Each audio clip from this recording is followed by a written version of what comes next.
Ya, Assalamualaikum warahmatullahi wabarakatuh. Teman-teman eh, kelas Bahasa Indonesia yang sore, mohon maaf saya tidak dapat hadir di kelas sehingga harus menyampaikan materi melalui video ini. Nah, di LMS dan di grup saya sudah mengirimkan template ini atau pedoman ini untuk penyusunan proposal kegiatan yang kelompoknya sudah dibagi di pertemuan-pertemuan sebelumnya. Nah, esensi dari template yang saya bagikan ini adalah Anda berarti hanya tinggal menuliskan konsep kegiatan yang akan Anda lakukan menggunakan aturan-aturan penulisan yang sudah ditentukan oleh si template. Jadi yang namanya template kalau dia udah bilang proposal kegiatan mahasiswa ini besarannya adalah 12 poin Times New Roman, berarti memang itu harus diikuti dan kapital semua serta bold. Itu tidak boleh diubah gitu kalau kita mengikuti aturan yang ada pada template. Nah, ini adalah sistematika susunan proposal yang teman-teman harus susun, harus buat gitu, harus mulai menulis. Dan ini nanti dikumpulkan pada pertemuan ke-8 atau pada saat ujian tengah semester. Nanti setelah ujian tengah semester, baru dari proposal ini kita lanjutkan ke kegiatan-kegiatan yang sesuai dengan tujuan dari proposal ini dibuat. Nah, di halaman 3 pada template yang saya susun sudah ada daftar isi. Jadi ini daftar isi yang sifatnya masih berupa sistematika umum. Nanti kan kalau misalnya sudah ada isinya kan kita tinggal berikan titik-titik seperti itu, nanti diberikan halaman gitu.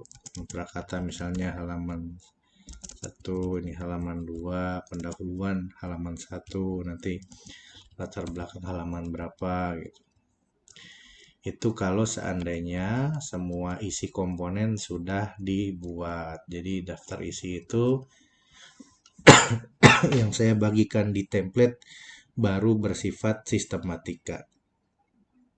Adapun nanti yang lengkap baru bisa dibuat ketika isinya ada. Nah, dari sistematika ini kita lihat proposal ini terdiri atas 3 bab. Yang pertama ada pendahuluan yang Anda harus susun. Di pendahuluan ada latar belakang, ada tujuan, manfaat, ruang lingkup sasaran, dan indikator keberhasilan.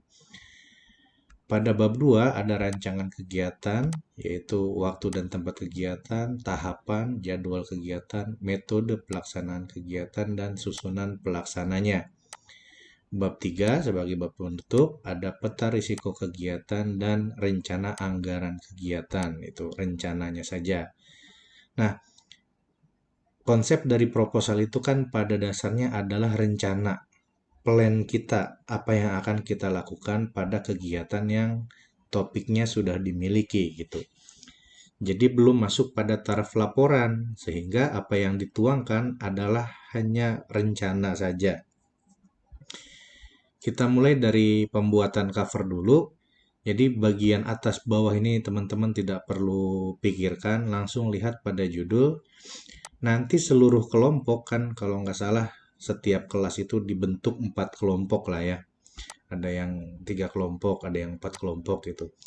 Masing-masing kelompok sudah punya pembagian topiknya sendiri-sendiri. Ada yang membahas tentang huruf kapital, ada yang huruf miring dan huruf tebal gitu, ada yang tanda baca, ada yang kata ganti dan kata depan.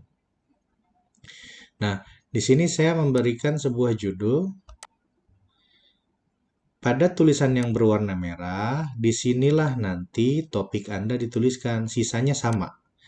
Perancangan video dan poster tentang penulisan huruf miring dan huruf tebal dalam bahasa Indonesia.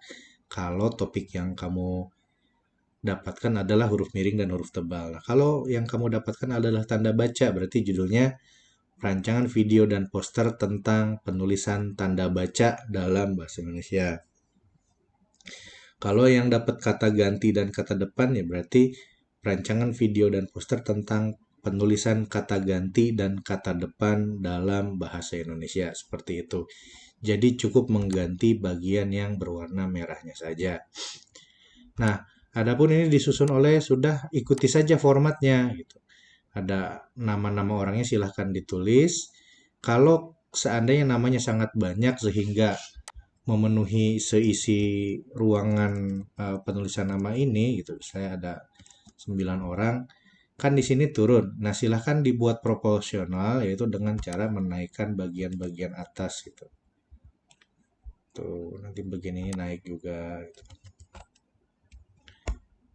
Nah, seperti ini nanti jadinya. Jadi kurang lebih nanti seperti itu. Kalau seandainya masih nggak muat Pak, nah silahkan baru eh apa? Silakan baru diganti spasinya misalnya menjadi 1,5 gitu. Nanti misalnya ini diganti 1,5 seperti itu.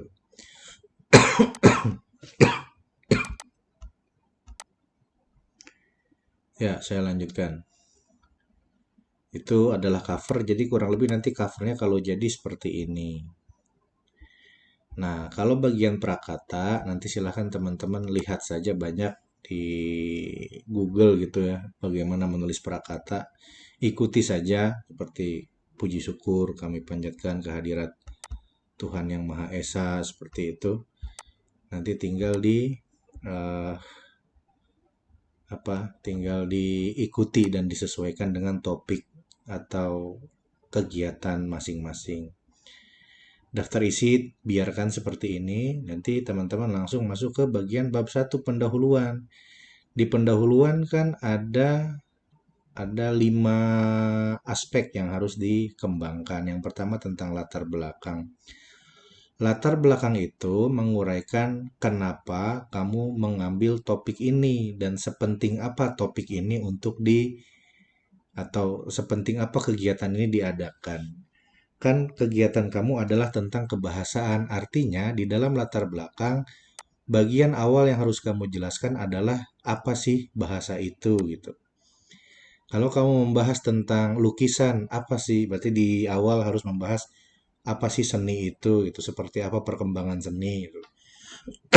Kalau kamu membahas tentang busway misalnya, berarti di bagian awal latar belakangnya harus membahas tentang transportasi gitu. Jadi konsep umum dari latar belakang adalah menjelaskan dari hal yang paling umum dulu sampai kepada fokus kamu mau ngebahas apa. Nah, karena di sini adalah pembahasannya tentang penulisan huruf kapital, artinya tentang kebahasaan gitu. Berarti di awal latar belakang harus bahas tentang bahasa itu apa, perkembangan bahasa itu seperti apa, salah satu kegiatan berbahasa itu apa, kan salah satu kegiatan berbahasa itu menulis tuh. Dalam kegiatan menulis tuh ada aturan-aturan, yaitu aturan tanda baca dan ejaan. Di dalam ejaan ada aturan penulisan huruf kapital. Nanti sampai ujungnya pada berdasarkan uraian di atas, kegiatan ini akan merancang sebuah video dan poster tentang bagaimana menulis huruf kapital dalam teks berbahasa Indonesia gitu. Kegiatan ini penting karena dijelaskan kenapa kegiatan itu menjadi penting. Jadi perlu diuraikan dari yang paling umum, pembahasan-pembahasan yang general lah, yang umum-umum sampai nanti kepada spesifik apa yang akan kamu bahas. Nah, di bagian ini spesifik. Tadi di judulnya kan tentang perancangan poster dan video menulis huruf kapital. Nah, harus sampai pada poin itu, harus sampai pada kegiatan ini akan merancang sebuah video dan poster tentang menulis huruf kapital dalam bahasa Indonesia misalnya, atau tentang Berdasarkan uraian di atas, kegiatan ini akan merancang sebuah video dan poster tentang bagaimana penggunaan tanda baca dalam penulisan di bahasa Indonesia. Jadi, pada latar belakang setelah dijelaskan dari atas sampai bawah, dari yang sangat umum tentang kebahasaan, sampai kepada apa yang akan dibahas nih, bagian mana dari kebahasaan yang dibahas itu. Lalu terakhir dijelaskan alasannya kenapa penting kegiatan itu dilakukan. Lalu berikutnya, setelah A latar belakang, masuk B tujuan. Kalau tujuan ambil saja dari judul. Kan judulnya perancangan video dan poster tentang penulisan huruf kapital dalam bahasa Indonesia. Pada bagian yang saya bold ini adalah judul gitu. Dari sinilah, dari merancang video dan poster tentang ini kan judul, cuman kata perancangan saya ganti merancang. Karena ini tujuan, berarti harus kalimat awalnya adalah tujuan dari kegiatan ini adalah untuk. Nah, ini adalah kata-kata kita sendiri yang merujuk kepada tujuan. Pada bagian merancang video dan poster tentang penulisan huruf kapital, nah ini adalah judul Anda di mana ada perubahan pada kata perancangan diganti dengan merancang agar apa? Agar redaksinya koheren dengan apa yang dijelaskan di awal kalimat gitu. Karena kalau tujuan dari kegiatan ini adalah untuk perancangan video, itu kurang halus bahasanya. Kita ganti menjadi untuk merancang. Jadi kata perancangan yang ada di judul, kita ganti dengan merancang. Kan sama seperti judul. Nah, kalau di judul kan perancangan. Nah, di dalam tujuan kita ganti menjadi merancang agar redaksi tujuannya terlihat. Selanjutnya, setelah poin B ada manfaat. Poin C itu. Kalau manfaat biasanya terhadap si apa oknum apa namanya terhadap pihak tertentu gitu. Biasanya kalau tentang kebahasan kan yang bermanfaatnya untuk mahasiswa, untuk siswa, dan untuk masyarakat umum. Kita jelaskan bagi mahasiswa, bagi masyarakat umum gitu. Nanti bagi mahasiswa apa dijelaskan di bawahnya. Oh iya, satu lagi. Kita lihat teman-teman posisi A ini posisi A nih, posisi penomoran pertama, ini ada tepat lurus di batas margin di sini. Nah, posisi latar belakang nih, huruf latar belakang, huruf L dan huruf G ada pada 0,75 cm di sini. Nah, posisi teks itu kan tidak di sini posisi teks nih. Tidak di bawah A. Posisi teks itu berada di bawah huruf L karena dia adalah masih di bawah kekuasaannya si latar belakang lah. Dia adalah turunan dari sub latar belakang sehingga teks ini harus berada tepat di bawah huruf pertama pada subjudul yaitu huruf L. Kita lihat di situ lurus. Beda dengan pada kata, nah kan kalau tujuan sama juga kan ini kata ini teksnya lurus dengan huruf T. Beda dengan penjelasan tentang bagi mahasiswa nih, manfaat bagi mahasiswa. Manfaat bagi mahasiswa nih, penjelasan bagi mahasiswa, produk dari kegiatan ini sangat bermanfaat karena dapat meningkatkan pemahaman mereka tentang apa. Ini tidak lurus dengan huruf M. Tapi teks ini lurusnya dengan huruf B pada kata bagi masyarakat, di mana B ini merupakan anak sub dari manfaat. Jadi manfaat itu induknya, dia punya anak sub yaitu bagi mahasiswa. Nah, bagi mahasiswa karena ini sifatnya adalah poin penomoran, maka penomorannya berada di bawah huruf M di sini.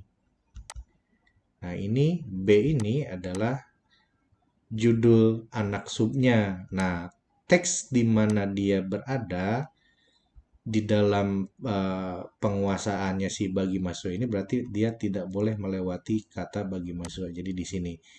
Kalau teks ini posisinya ada pada huruf M, berarti teks ini adalah anaknya C. Kalau teks ini di bawah huruf B, berarti dia adalah anaknya satu ini. Nanti dijelaskan manfaatnya bagi mahasiswa dan bagi masyarakat umum apa saja. Lalu ada D, ruang lingkup sasaran. Nah, kita lihat sasaran video penulisan huruf kapital itu siapa sasarannya. Siapa yang kamu harap mengakses video yang kamu upload di YouTube ini gitu. Ruang lingkupnya. Jadi videonya tentang apa, diupload di mana, dan siapa segmentasi yang menjadi harapan kamu untuk melihat video tersebut. Itu juga sama seperti poster, posternya tentang apa, ditempel di mana gitu, ditempel di mana, dan siapa segmentasi yang menjadi sasaran dari penempelan poster tersebut. Jadi nanti posternya itu ditempel di tempat tertentu, kalau video diupload di YouTube. Nah, poin terakhir pada bab 1 adalah indikator keberhasilan. Pada indikator keberhasilan kamu nyatakan kegiatan ini dianggap berhasil kalau apa. Nah, itu setiap kelompok harus punya aturan standar sendiri. Jadi kegiatan kamu bikin poster dan bikin video itu dikatakan berhasil jika apa. Videonya berhasil kalau apa, posternya berhasil kalau apa. Nanti silahkan diuraikan di bawah sini.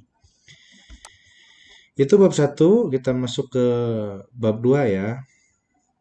Bab 2 adalah rancangan kegiatan, jadi ini tidak perlu dihapus-hapus nih, kamu cukup isi bagian ini saja. Judul-judul ini biarkan saja. Kegiatan ini dilaksanakan dari Oktober 2024 sampai dengan Januari 2025 mengikuti jadwal kuliah kita. Adapun tempat kegiatan dilaksanakan di Jakarta secara umum, di mana implementasi poster akan dilakukan di mana. Tuliskan di mana posternya akan ditempelkan. Cukup satu poster saja. Setelah poin A, waktu dan tempat kegiatan, masuk poin B, tahap kegiatan terbagi jadi 3. Rencana persiapannya apa, rencana perancangannya apa, tahap implementasinya apa. Jadi rencana implementasinya gimana, rencana ngerancangnya gimana, sama rencana persiapannya seperti apa itu diuraikan pada poin B. Silakan dirumuskan oleh masing-masing kelompok. Nah, selanjutnya pada jadwal kegiatan, kalau kita lihat di sini kan dari Oktober sampai Januari 2025, artinya ini kurang satu kolom, di mana teman-teman nanti silahkan menambah Januari di sini. Jadi kalau misalnya kegiatannya menyusun proposal, di mana sedangkan pembagian job desk, di mana nanti merancang video di bulan apa, merancang poster di bulan apa, minggu keberapa gitu kan. Ini kan dalam satu bulan ada 4 minggu, nanti kalian tentukan minggu keberapa untuk job desk tertentu gitu, untuk kegiatan tertentu. Misalnya implementasi poster, implementasi poster. Oh, itu kayaknya di bulan Desember akhir nih menjelang tahun baru. Berarti tulis di sini di bagian uh, bulan keempat Desember gitu. Sampai seluruh kegiatannya selesai selesai dijabarkan. Itu untuk jadwal kegiatan. Yang poin D, metode pelaksana kegiatan. Kegiatan ini pada dasarnya menggunakan metode desk study. Nah, nanti silahkan kamu cari pengertian desk study. Karena pengertian itu tidak mungkin diklaim menggunakan definisi sendiri, jadi cari sumbernya. Nih sumber nih. Sama seperti pada latar belakang tadi. Saya ulang ya ke latar belakang sebentar. Nah, di sini ada pernyataan. Di Indonesia, bahasa Indonesia memiliki 3 fungsi, yaitu sebagai bahasa persatuan, bahasa Indonesia, dan bahasa negara. Ini kan bukan kata-kata saya. Ini adalah kata-kata dari si Rahman ini yang dia tulis pada tahun 2024 di bukunya gitu. Ya seperti di Indonesia, ejaan menggunakan peraturan ejaan yang disempurnakan edisi 5 sejak Agustus 2023. Ini menurutnya Samsul gitu. Nah, karena itu adalah pernyataan orang yang kita kutip, maka kita harus menuliskan siapa penulisnya seperti ini. Nah, Rahman dan Samsul adalah nama belakang. Misalnya nama dia Abdul Majid, berarti yang ditulis di sini Majid aja gitu. Kalau misalnya nama dia Abdul Rahman, ya tulis berarti di sininya Rohman saja. Jadi nama belakangnya yang di calling untuk menuliskan sumber kutipan. Begitupun di sini kamu akan menjelaskan desk study adalah pengertian desk study itu harus dijelaskan dan cantumkan siapa yang mengatakan itu gitu. Nah, di sini ada susunan pelaksana kegiatan, kamu tuliskan siapa saja personil kelompok kalian, lalu tuliskan di bagian kanannya mereka tugasnya ngapain gitu. Job desk mereka apa? Misalnya Abdul Manap sebagai ketua, bertugas apa gitu. Bertugas untuk apa gitu. Jelaskan. Nah, boleh menggunakan tabel gitu ya agar organisasi teksnya lebih rapi. Terakhir adalah bab 3 penutup. Nah, dalam setiap kegiatan pasti ada halangan. Halangan itu bahkan bisa kita prediksi dari awal nih, kayaknya bagian sulitnya di sini, bagian sulitnya di sini. Nah, di peta risiko kegiatan itu kalian menjelaskan apa saja kira-kira potensi kesulitan yang akan dihadapi oleh tim. Uraikan aja sepanjang-panjangnya. Lalu terakhir pada bab 3 ada rancangan anggaran kegiatan. Silakan buat rancangan anggaran biayanya. Kan nyetak poster gitu, beli kuota, terus rapat tim kegiatan itu datang, ngumpul di warkop, beli kopi itu juga kan pasti ada konsumsi gitu. Nah, silakan mulai dari cetak poster kayak editing apa segala macam silakan dibuat RAB-nya sebagai latihan. Terakhir ada daftar pustaka. Nah, saya tidak akan menekan teman-teman untuk bisa menyusun daftar pustaka secara bagus gitu karena memang belum dapat mata kuliah penulisan ilmiah. Tapi paling tidak gambarannya seperti ini kalau ngambil dari buku, seperti ini kalau ngambil dari internet, dari website. Jadi ini nama penulisnya, ini adalah judul artikel dia di website itu, dan ini adalah linknya di mana saya dapat mengakses artikel ini. Jadi kalau ini diklik nanti masuk ke artikel yang judulnya ini. Jadi kurang lebih seperti ini penulisan daftar pustaka gitu.